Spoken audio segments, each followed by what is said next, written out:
सार्वजनिक वाहनों के लिए एक बड़ी घोषणा की है। परिवहन मंत्री कैलाश गहलोत ने पत्रकार वार्ता में बताया कि 1.5 लाख सार्वजनिक सेवा वाहनों को वाहन ट्रैकिंग शुल्क से छूट दी गई है।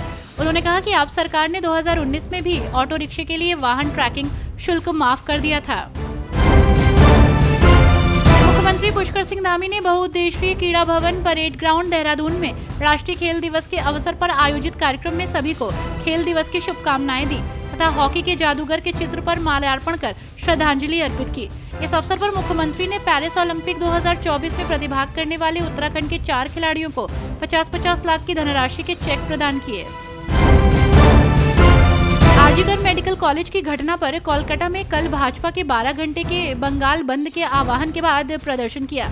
इस मामले पर भाजपा नेता अजय आलोक ने कहा कि ममता बनर्जी अब चाहती हैं कि जिस तरह बंगाल में लोगों को मारा जा रहा है उसी तरह यूपी, बिहार, झारखंड और पूर्वोत्तर के राज्यों में भी लोगों को मारा जाए, पर ऐसा होगा नहीं। ममता बनर्जी को बहुत जल्द पश्चिम बंगाल की जनता ही शांत करेगी, समय आ रहा है उनका। हरियाणा विधानसभा चुनाव को लेकर तैयारियां जोरों पर है। ऐसे में विधानसभा चुनाव के लिए कांग्रेस ने लगभग 60 सीटों पर उम्मीदवारों के नाम तय कर लिए हैं। पैनल में ज्यादातर नाम सिंगल उम्मीदवार के हैं, तो वहीं 2 दर्जन से ज्यादा सीटों पर 2 दावेदारों के नाम बताए जा रहे हैं। कांग्रेस की केंद्रीय चुनाव समिति की 2 सितंबर को होने वाली बैठक में नामों पर मुहर लगेगी। मुख्यमंत्री सुखविंदर सिंह सुक्खू ने विधानसभा सचिवालय में ऊर्जा विभाग के वरिष्ठ अधिकारियों के साथ सोलन के नालागढ़ में निर्माणाधीन 1 मेगावाट क्षमता के ग्रीन हाइड्रोजन संयंत्र की प्रगति की समीक्षा बैठक की अध्यक्षता की। मुख्यमंत्री ने अधिकारियों को निर्माण प्रक्रिया में तेजी लाने के निर्देश दिए। उन्होंने कहा कि परियोजना के लिए निविदा शीर्ष आवंटित की जाए और वर्ष 2025 के अंत तक प्लांट के निर्माण कार्य को पूरा करने की समय सीमा निर्धारित की जाए। बिहार का सियासी पारा इन दिनों हाई चल रहा है। ऐसे में जेडीयू के प्रदेश अध्यक्ष उमेश कुशवाहा ने पूर्व उप मुख्यमंत्री और नेता प्रतिपक्ष तेजस्वी यादव और जनसुराज के प्रशांत किशोर पर जोरदार हमला बोला। तेजस्वी को जहां उन्होंने भ्रष्टाचार का युवराज कहा, तो वहीं प्रशांत किशोर को एजेंसी चलाने वाला व्यक्ति करार दिया। नीतीश को विकास पुरुष बताते हुए कहा कि अगली सरकार भी नीतीश कुमार के नेतृत्व में ही बनेगी। झारखंड के लिए शुक्रवार यानी कि आज का दिन बेहद खास है। आपको बता दें कि पूर्व सीएम चंपई सोरेन भाजपा में शामिल होने जा रहे हैं। इस बीच एक और बड़ी जानकारी सामने आई है। जेएमएम के एक और नेता बगावत की तैयारी में है, तो वो भी चंपई सोरेन के साथ भाजपा में शामिल हो जाएंगे। आपको बता दें कि इससे हेमंत सोरेन को नुकसान हो सकता है।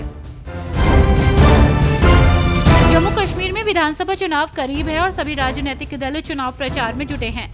इसी क्रम में भाजपा के प्रभारी तरुण चुंग ने जम्मू कश्मीर में विपक्षी नेताओं को चुनौती दी है। तरुण चुंग ने कहा कि मैं जम्मू कश्मीर में विपक्षी पार्टियों के कार्यकाल के दौरान आतंकवाद सुरक्षा और नागरिक सुरक्षा के मुद्दे पर पार्टी नेताओं को खुली बहस करने के लिए न्योता देता हूं। कोलकाता के आरजीकर मेडिकल कॉलेज की घटना पर बात करते हुए पश्चिम बंगाल के भाजपा प्रदेश उपाध्यक्ष जगन्नाथ सरकार ने सीएम ममता बनर्जी और टीएमसी नेता कुणाल घोष पर हमला बोला। साथ ही ममता सरकार पर गंभीर आरोप लगाए। मीडिया से बातचीत में उन्होंने कहा कि मुख्य आरोपी को बचाने के लिए आज जो प्रयास हो रहा है वो सही नहीं है।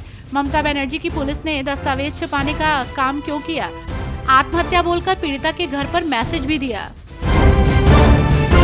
किसान आंदोलन को लेकर बीजेपी सांसद कंगना रनौत के बयान पर देश भर में सियासी पारा चढ़ा हुआ है। इसे लेकर नेताओं की प्रतिक्रिया भी सामने आ रही है। इस बीच जेजेपी नेता दिग्विजय चौटाला ने निशाना साधते हुए कहा कि कंगना रनौत जनता की भावनाओं को नहीं समझ पाई, वो बुझी हुई आग को चिंगारी दे रही हैं। उन्होंने कहा कि कंगना रनौत का दिमाग कलाकारी से बाहर नहीं निकल पाया है। वो सांसद तो बन गई, लेकिन वो जनता की भावनाओं को नहीं समझ पाई।